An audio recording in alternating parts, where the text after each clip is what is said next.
2004 সালের 27 ফেব্রুয়ারি 21শে বইমেলা থেকে ফেরার পথে আততায়ীর হামলায় আহত হন অধ্যাপক হুমায়ুন আজাদ। আঘাতে রক্তাক্ত সেই ছবি তুলেছিলেন সে সময়ের ইন্ডিপেন্ডেন্ট পত্রিকার আলোকচিত্রী ইফতেখার পাভেল। তার সাথে যারা নিয়ে আসছে তার সাথে তার ধস্তাধস্তি হচ্ছে।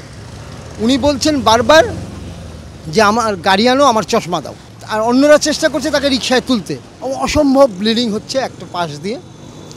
তা আমি এর মধ্যেই ছবি তুলছি যে এই রক্তাক্ত অবস্থায় আমি আসলে এভাবে কেউ কথা বলতে পারবে এটা আমার মনে হয়নি। উনি খুব বোল্ডলি বলছে পুলিশ আসছে, পুলিশের গাড়ি আনবে। উনি বলছে আমি পুলিশের গাড়িতে যাব না। কয়েক মাসের চিকিৎসায় সুস্থ হয়ে ওঠেন হুমায়ুন আজাদ।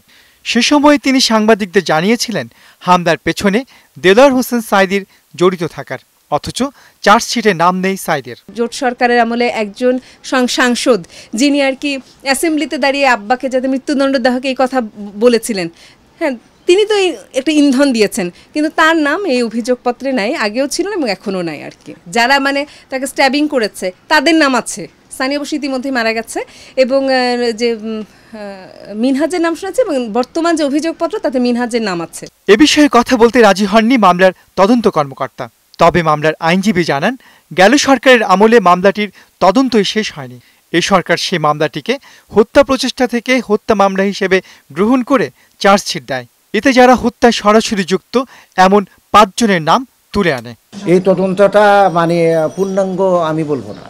পূর্ণাঙ্গ যদি হতো, যদি সঠিকভাবে যেতে হতো, তাইলে হুকুমদাতাদের স্বাভাবিকভাবেই আসা উচিত ছিল। 2004-এর ওই আঘাতই মৃত্যুর একটি কারণ হিসেবে মনে করছেন হুমায়ুন আজাদের স্বজনরা।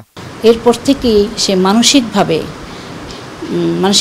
খুব হতাশ হয়ে পড়েছে। ভাবছে যে আমি যদি এখানে থাকি, এই দেশে থাকি এখন, তাহলে হয়তো পরিবারের উপর আঘাত হানতে পারে। এইভাবে তো মানসিকভাবে খুব দুর্বল থাকায় বিদেশে যাওয়ার জন্য একটু চেষ্টা করেছিল। ওই বছরেরই আগস্টে জার্মানিতে যান হুমায়ুন আজাদ।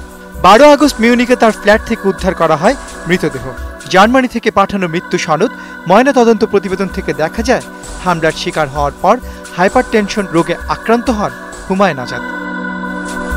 পার্থ সঞ্জয়, 71, ঢাকা।